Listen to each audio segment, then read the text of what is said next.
प्रभु यीशु मसीह की महिमा हो। एक और बार एक मैसेज के साथ आपके पास आने के लिए मेरे को प्रभु ने अवसर दिया। इसके लिए मैं प्रभु यीशु मसीह का भरे मन से धन्यवाद देता हूँ। एडमिन के सभी भाइयों को भी यीशु मसीह के नाम पर मैं थैंक यू बोलता हूँ कि उन्होंने मुझे इस तरह का एक अवसर और प्रदान किया। इन मुश्किल दिनों में भी प्रभु ने अद्भुत रूप से हमें चलाया है और इस व्हाट्सएप ग्रुप और यूट्यूब के द्वारा हमारा ये संदेश कहीं लोगों तक पहुंच रहा है। इसलिए मैं प्रभु का धन्यवाद करता हूं। आज का हमारा विषय है अय्यूब का छुड़ाने वाला।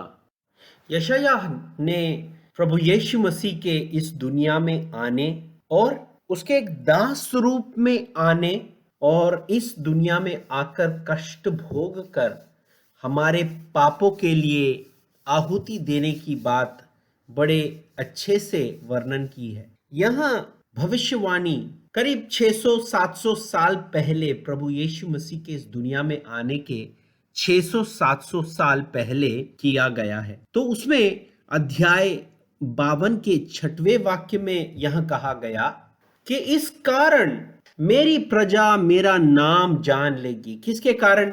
इस सेवक के कारण। इस सेवक का नाम ही मेरा नाम है, यहोवा कहता है, और मेरी प्रजा मेरा नाम जान लेगी। वह उस समय यह जान लेगी कि जो बातें करता है वह यहोवा ही है, कोई और नहीं है। देखो मैं ही हूं। अब इससे ज्यादा क्लियर बात हम कुछ समझने की कोशिश करें कि जो दास है वह ही यहोवा है और उसके कारण ही उसकी प्रजा उसका नाम जान लेगी। तो हम जब फिर अध्याय 53 में यह देखते हैं कि वह तुच्छ जाना जाता है। कौन? वह दास। जो दास आया है वह तुच्छ जाना जाता है और वह मनुष्यों का त्यागा हुआ था। उसके खुद के चेले भी, उसके शिष्य भी उसको छोड़कर चले गए। वह दुखी पुरुष था, रोग से उसकी जान पहचान थी और लोग उससे मुंह फेर लेते। वह तुच्छ जाना गया और हमने उसका मूल्य ना जाना कि वह ही यहोवा है, यह हमने नहीं जाना। निश्चय उसने हमारे रोगों को सह लिया और हमारे ही दुखों को उठा लिया।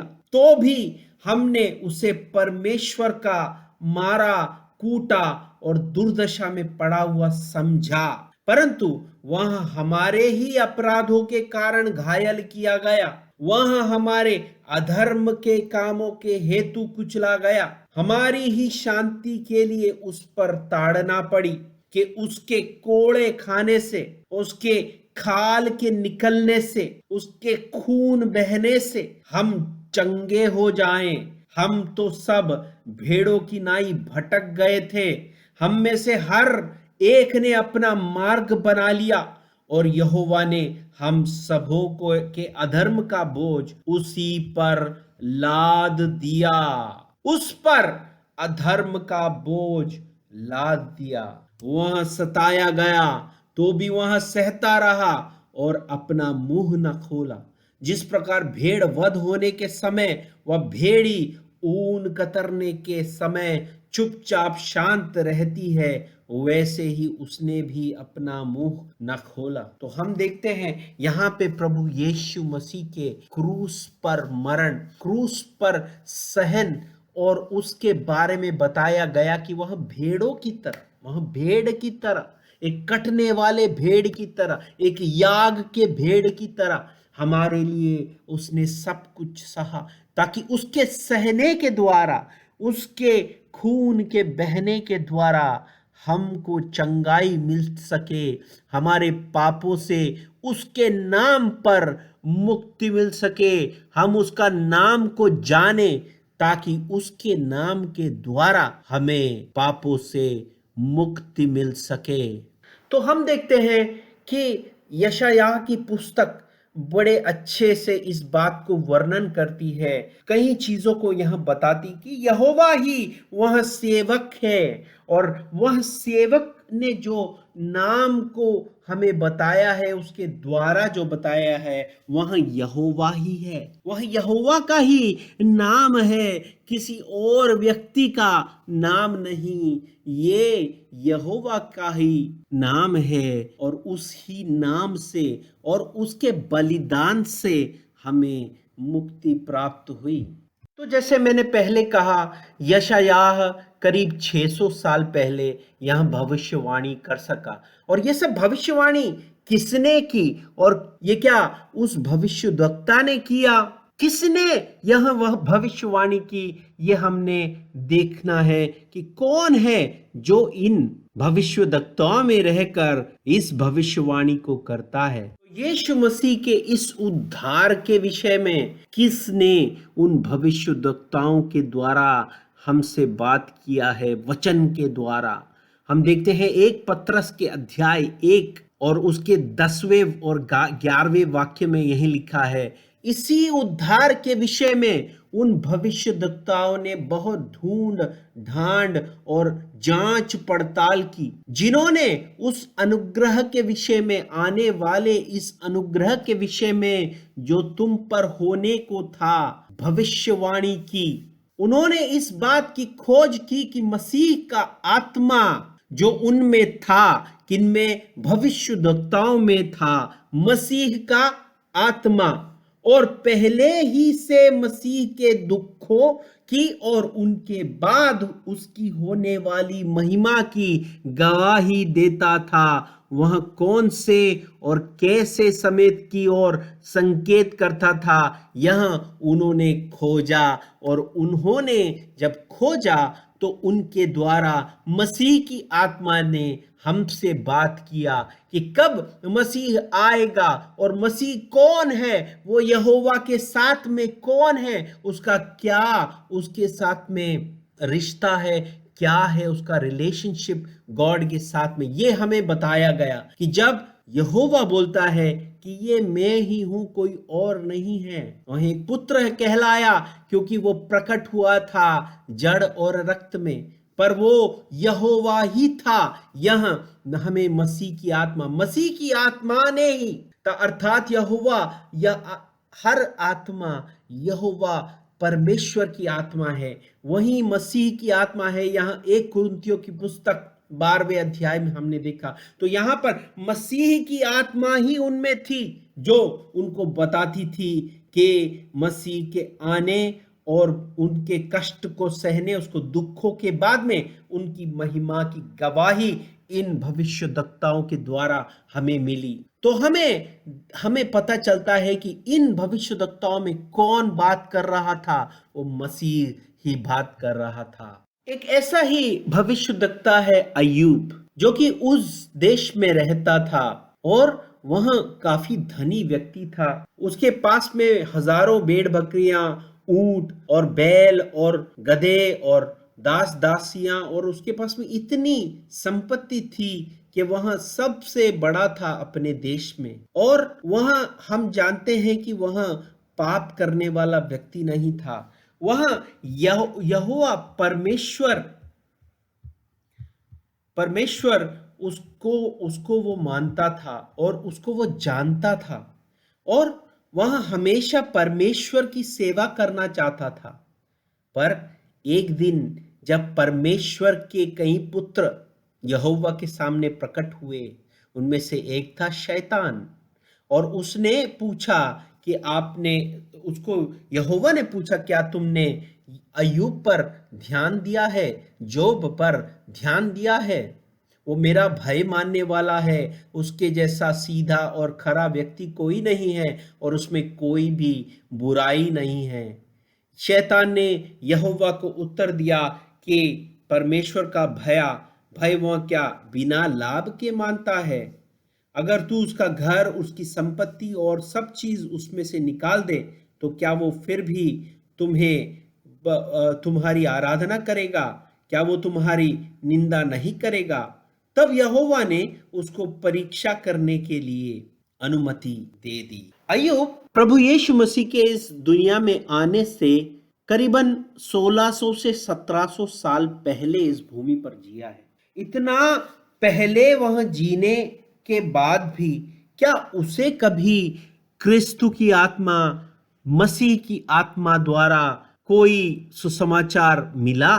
हम यहाँ देखते हैं कि उसकी भविष्यवाणी में काफी उत्पत्ति के बारे में बताया गया है। जितना कि उत्पत्ति पुस्तक 1 में वर्णन नहीं है, उतना तो अय्यूब की पुस्तक 34वें अध्याय से लेकर 37वें अध्याय तक हमको पढ़ने को मिलता है। काफी चीजें उत्पत्ति के बारे में प्रभु यीशु मसीह ने उसके द्वारा हमें बताई है। तो हम यहां देखते हैं कि उसने मसीह के बारे में क्या बोला, उसने प्रभु यहोवा के बारे में क्या बोला। यह जानने से हमें पता चलता है कि कितने ही भविष्यद्वक्ताओं ने, यीशु मसीह ने अपने शिष्यों को बताया कि पुराने नियम में सारे भविष्यद्वक्ताओं ने मेरे बारे में कहा है। तो क्या अय्यूब ने भी यहोवा यीशु मसीह इस दुनिया में प्रकट होने के बारे में कुछ कहा है? तो हम यह वचन के द्वारा देखते हैं। 19वें अध्याय, अय्यूब के पुस्तक 19वें अध्याय में हम देखते हैं कि अय्यूब बहुत कष्ट में है। उसकी खाल निकल चुकी है, उसके पास कुछ भी नहीं है। सारे मित्र उसे छोड़कर चले गए हैं। जो भी मित्र उसके पास में आते हैं वो सब उसका मजाक उड़ाने के लिए आते हैं, उसको यह बताने के लिए आते हैं कि वह पापी है और उसके लिए कोई आशा नहीं है, वह जितना जल्दी मर जाए उतना अच्छा है। लेकिन अय्यूब ने कभी भी प्रभु की उसने कभी भी निंदा नहीं की, उसने एक भी वाक्य प्रभु के खिलाफ नहीं बोला। हम यह देखते हैं कि इतनी कष्टता को झेलने के बाद भी अय्यूब कभी भी प्रभु के बारे में गलत नहीं बोलता है। अगर कोई भी एक अच्छा विश्वासी कैसे होना है वह जानना चाहता है तो अय्यूब के जिंदगी को देखना बहुत जरूरी है।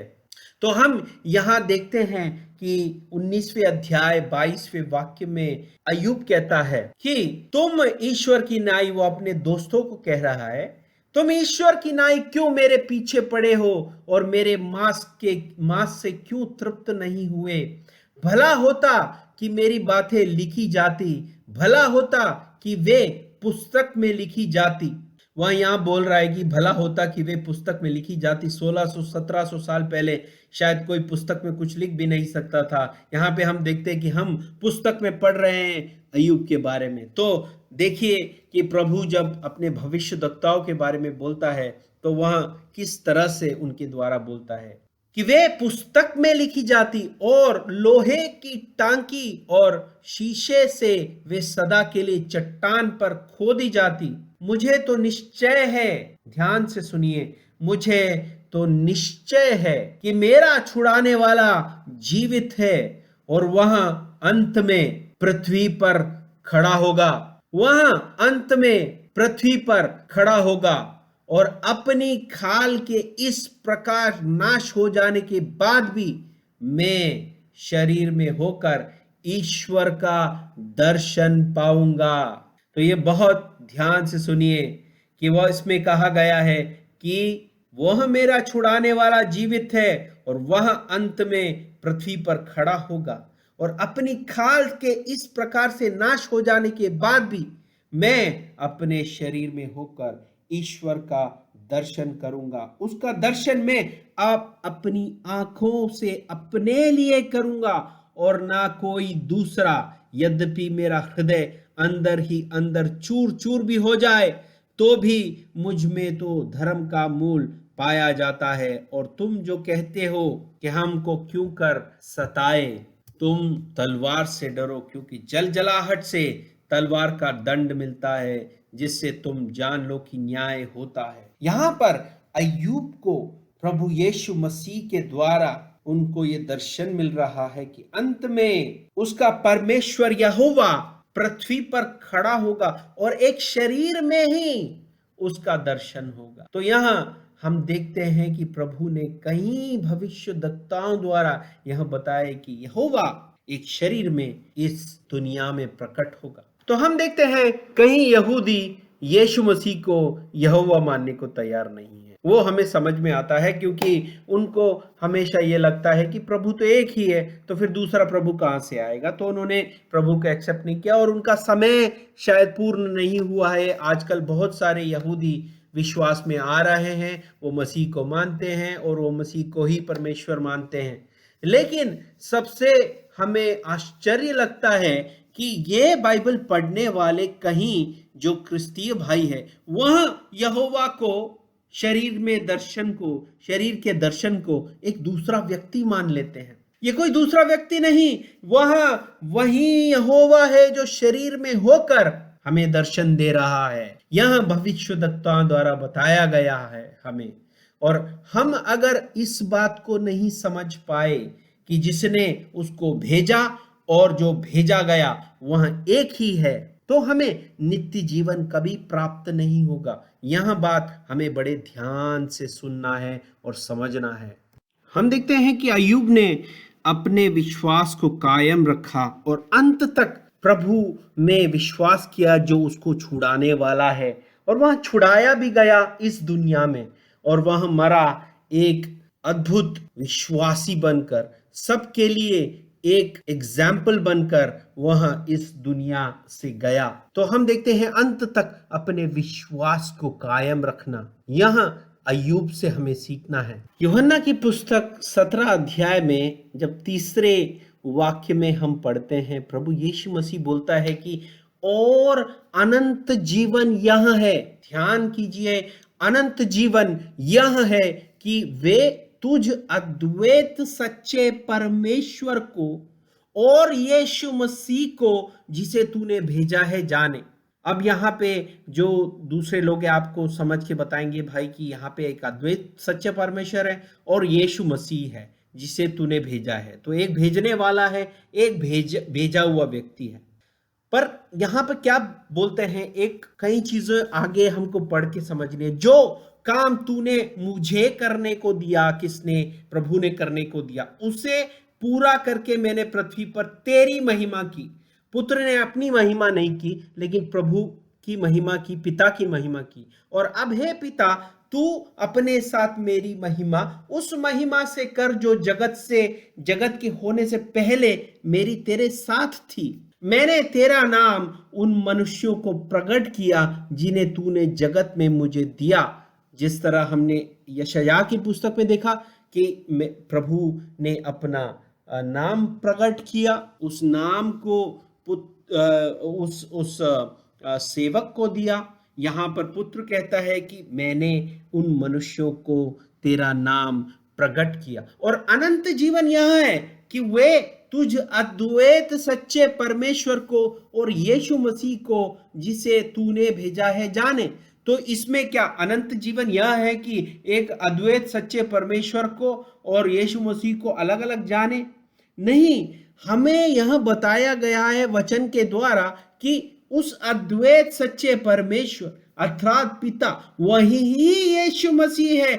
यह जानने में अनंत जीवन है। क्या यह किसी वाक्य में हमें देखने को मिलता है? वह हम देखते हैं। तो हम यूहन्ना के ही एक यूहन्ना की पुस्तक में 5वें अध्याय में हम देखते हैं कि 18 वाक्य से पढ़ते हैं। एक यूहन्ना 5वां अध्याय और 18 वाक्य से हम पढ़ते हैं कि हम जानते हैं कि जो कोई परमेश्वर से उत्पन्न हुआ है वह पाप नहीं करता, पर जो परमेश्वर से उत्पन्न हुआ उसे वह बचाए रखता है और वह दुष्ट उसे छूने नहीं पाता। हम जानते हैं कि हम परमेश्वर से हैं और सारा परमेश्वर उस दुष्ट के वश में पड़ा है। और यह भी जानते हैं कि परमेश्वर का पुत्र आ गया है और उसने हमें यह समझ दी है। क्या समझ दी है? कि हम उस सच्चे को पहचाने और हम उसमें जो सत्य है अर्थात उसके पुत्र यीशु मसीह में रहते हैं, जो कि सच्चा परमेश्वर और अनंत जीवन यही है। तो हम यह जाने कि जो आया और जो भेजा गया वह ही पुत्र यीशु मसीह वही परमेश्वर है, वही वो दोनों एक ही हैं। यह जानना ही अनंत जीवन है। जब तक हम यह नहीं जानेंगे तो हम अनंत जीवन को नहीं पहचान पाएंगे। वह हम यह नहीं जान पाएंगे कि उसका नाम ही यीशु मसीह है। उसका एक ही नाम है, बचाने वाले का एक ही नाम है, वह एक ही है, प्रभु एक ही है और कोई बचाने वाला नहीं। हमको यह जानना ही अनंत जीवन है। प्रभु यीशु मसीह आप सबको इन वचनों से अनुग्रहित करें। आमीन।